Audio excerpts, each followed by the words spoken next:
네, 5월은 가정의 달입니다. 여러분의 가정 가운데 하나님의 평안이 함께 하시기를 바랍니다. 아이들에게는 꼭 필요한 8가지의 말이 있다고 합니다. 먼저 첫 번째는 너는 중요하단다. 내가 중요한 존재구나 라는 것을 알 수 있도록 해주는 것이 필요하다고 합니다. 그리고 안심하렴, 넌 안전하단다. 아이들에게는 안전한 안식처가 필요하다고 합니다.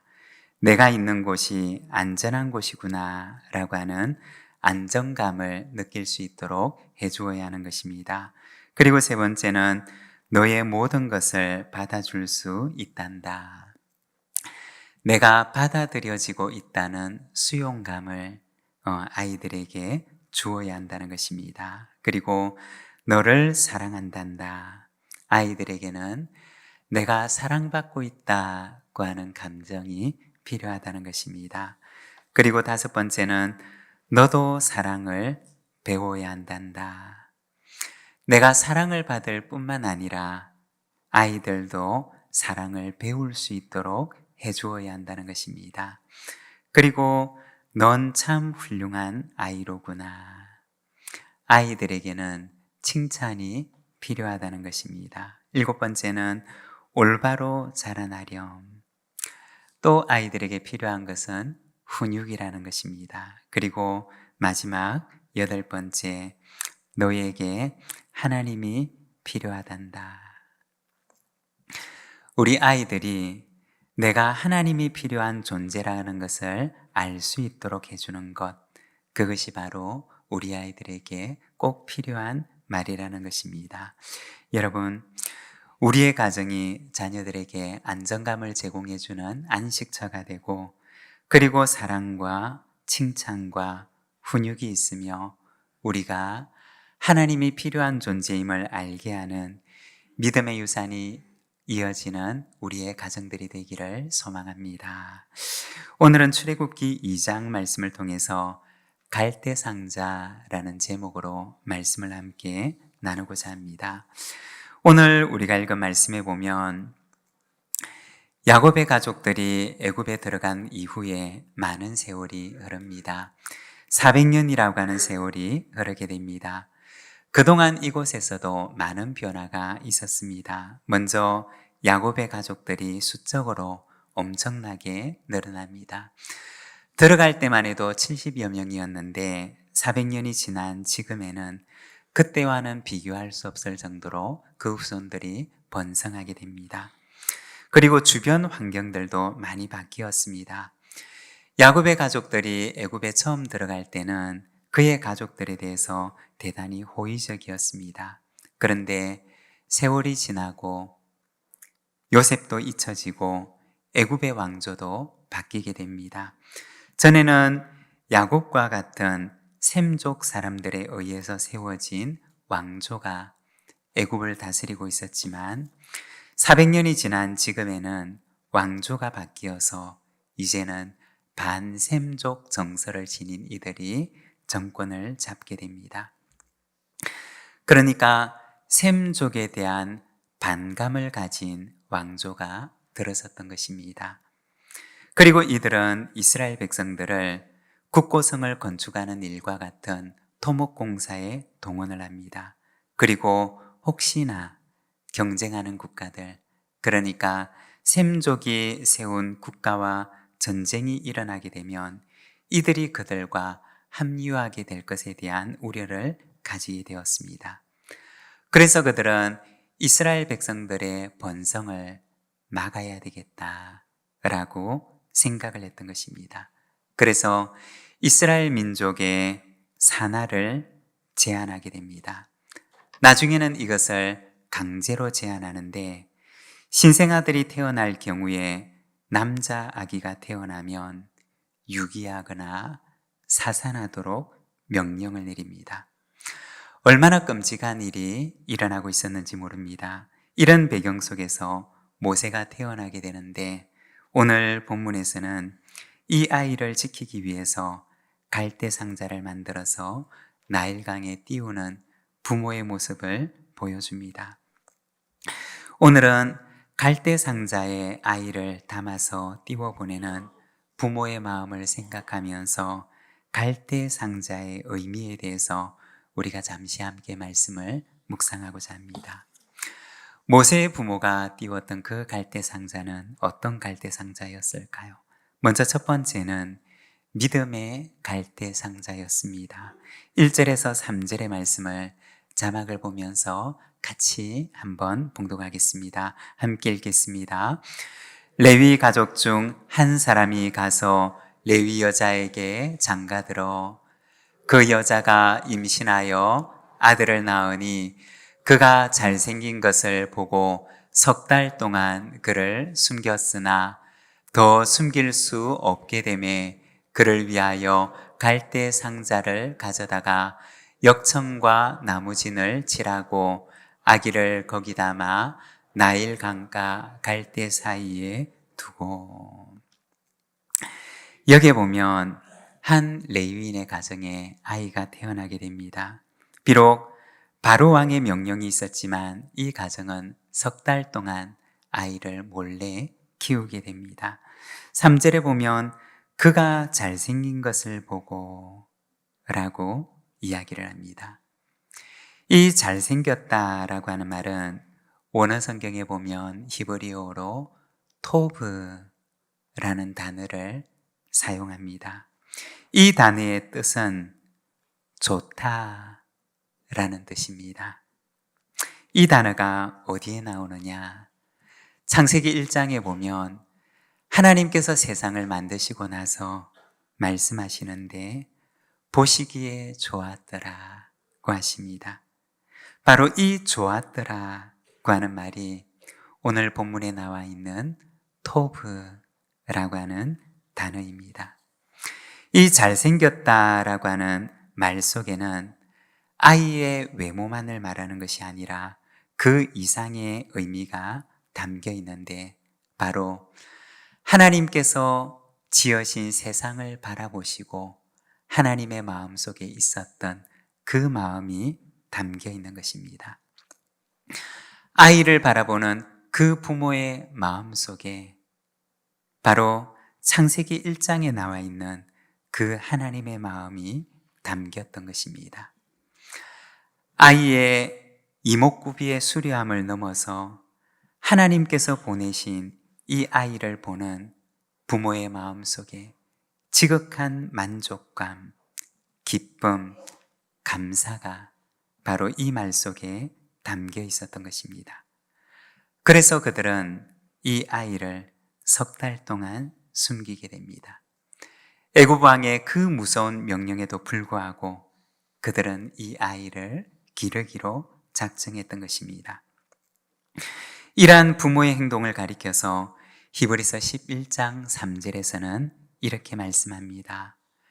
믿음으로 모세가 낳았을 때 그 부모가 아름다운 아이임을 보고 3달 동안 숨겨 왕의 명령을 무서워하지 아니하였으며. 히브리서 11장에서는 이 부모의 행동을 믿음이라고 말하고 있는 것입니다. 왜 믿음이라고 하였을까요? 믿음의 의미란 무엇일까요?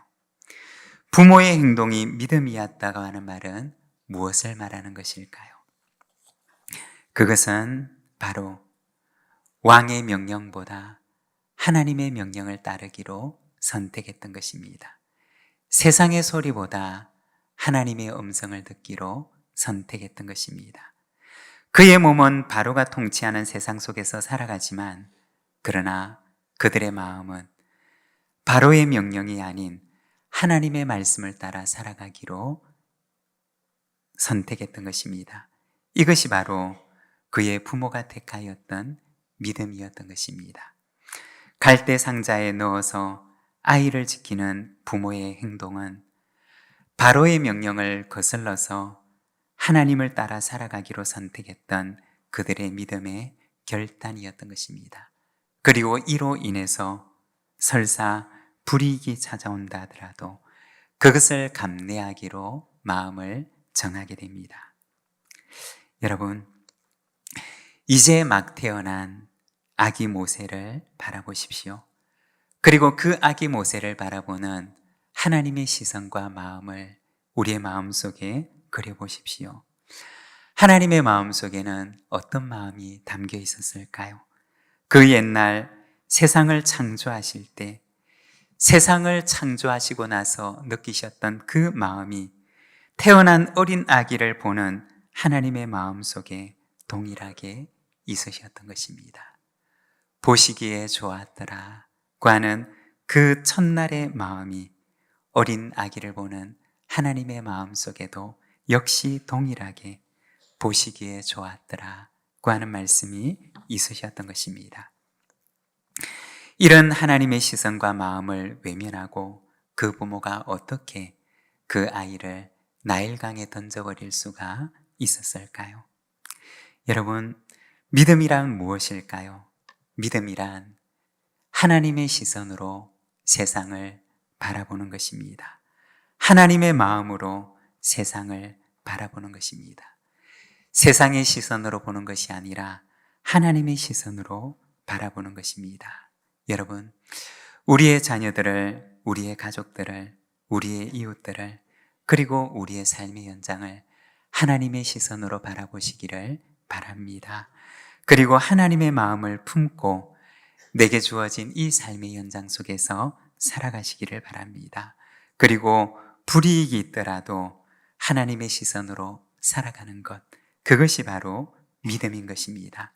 성경을 보면 다니엘이 바로 그렇게 살았습니다. 그리고 다니엘의 세 친구였던 사드락과 메삭과 아벳노고가 그렇게 살았던 사람들이었습니다. 여러분, 우리가 하나님의 시선으로 세상을 바라보고 하나님의 시선으로 우리 자녀들을 바라보고 하나님의 시선으로 이 세상을 살아가는 저와 여러분이 되시기를 바랍니다. 그리고 두 번째, 이것은 구원의 갈대상자였습니다. 3절 말씀을 우리가 함께 봉독하겠습니다. 더 숨길 수 없게 되매 그를 위하여 갈대상자를 가져다가 역청과 나무진을 칠하고 아기를 거기 담아 나일 강가 갈대 사이에 두고. 그 부모는 이 갈대 상자에다가 역청과 나무진을 칠하게 됩니다. 그리고 거기에다가 그 안에 아기 모세를 담게 됩니다. 역청이라고 하는 것은 석유에서 나오는 끈적끈적한 물질을 가리키는 말입니다. 고대 중동 지역에서는 원유가 지표면으로 솟아나와서 휘발성이 있는 물질들은 날아가고 끈적한 고체 덩어리만 남아있는 곳들이 있었습니다. 고대에는 이러한 것들을 유연성이 있는 나무 진과 섞어서 이것을 방수 용도로 혹은 접착제 용도로 사용을 했습니다. 모세의 부모는 물이 더러우지 않도록 그 물로부터 아이를 지키기 위해서 역청과 나무진을 섞어 갈대 상자의 안쪽을 꼼꼼하게 칠하게 됩니다. 그런데 우리가 구약 성경을 보게 되면 노아의 방주를 만들 때도 역시 그렇게 했습니다. 나무를 잘라서 배를 만들고 그리고 배의 안팎을 역청으로 칠하게 됩니다. 성경을 보면 이 노아의 방주와 모세의 부모가 만든 갈대 상자가 같은 단어로 쓰여져 있습니다. 그러니까 성경을 보게 되면 테바라고 하는 이 단어로 표현을 하는데, 테바라고 하는 말은 상자라는 뜻을 지닌 말입니다. 다시 말해 모세의 부모가 만든 이 갈대 상자 테바는 또 다른 작은 방주 테바였던 것입니다. 노아가 그 방주 안에 가족들과 짐승들을 태워서 홍수로부터 그들의 생명을 구원했던 것처럼 모세는 이 방주 안에서 그의 생명을 위협하는 나일강과 그리고 바로의 그 엄한 명령으로부터 구원을 받고 보호를 받았던 것입니다. 예전에 섬기던 교회에서 당시 유치부 전도사님이 유치부 선생님들에게 편지를 적은 것을 보았던 적이 있습니다. 그 내용을 제가 한번 읽어드리겠습니다. 당시 유치부 전도사님이 유치부 선생님들에게 쓴 편지입니다. 유치부 구원의 방주에 하나님 나라를 바라보며 살아가는 우리는 구원의 방주에 사람을 태우기 위해 살아가는 사람이다. 하나님은 우리 교사들에게 구원의 방주에 생명을 태울 수 있는 쉽고도 어려운 길을 주셨다. 유치부라는 방주에 생명을 태우는 일, 그것은 쉽고도 어려운 일인 것 같다. 엄마 손잡고 오는 아이들을 받아서 가르치기만 하면 얼마나 쉬운가. 그러나 교회에 익숙치 않은 왕십리 거리의 아이들을 불러 구원의 방주에 태우는 일은 참으로 어려운 일이다. 오래도록 결석한 아이를 위해 전화신방하고 교회에 오도록 엄마에게 권고하는 일 또한 그러하다. 그러나 하나님은 우리 교사가 쉬운 길만 가라고 하지 않으신다. 구원의 방주에 생명을 태우는 데 있어 어려운 길을 가라고 하신다. 노아에게 산 꼭대기에 방주를 만들라고 하신 것처럼 우리가 지난주에 가르친 말씀, 노아야 배를 만들어라고 하셨을 때 노아는 네, 말씀대로 하겠습니다 라고 대답을 합니다. 하나님은 이러한 순종하는 모습을 우리 유치부 교사들에게 원하시고 계시는 것이다. 사랑하는 유치부 선생님들, 우리 주님 나라를 위하여 한 걸음 더 내딛읍시다. 어려운 길도 내 말씀대로 하겠습니다 라고 순종합시다. 유치부 구원의 방주에 45명이라는 생명을 태워서 주님의 나라를 그들이 경험하도록 합시다. 유치부 전도사 유선희. 유치부 전도사님이 유치부 선생님들에게 우리 힘을 냅시다 라고 격려하는 의미로 보내었던 편지였습니다. 어린 모세가 담겨있는 갈대상자는 나일강의 생명을 위협하는 물결로부터 아이를 보호하는 구원의 방주였습니다. 여러분, 우리의 구원의 방주에 우리는 누구를 태우기를 원하시나요? 우리도 이 구원의 방주에, 생명의 방주에, 하나님의 말씀의 방주에 한 영혼을 태우는 자가 되기를 원합니다.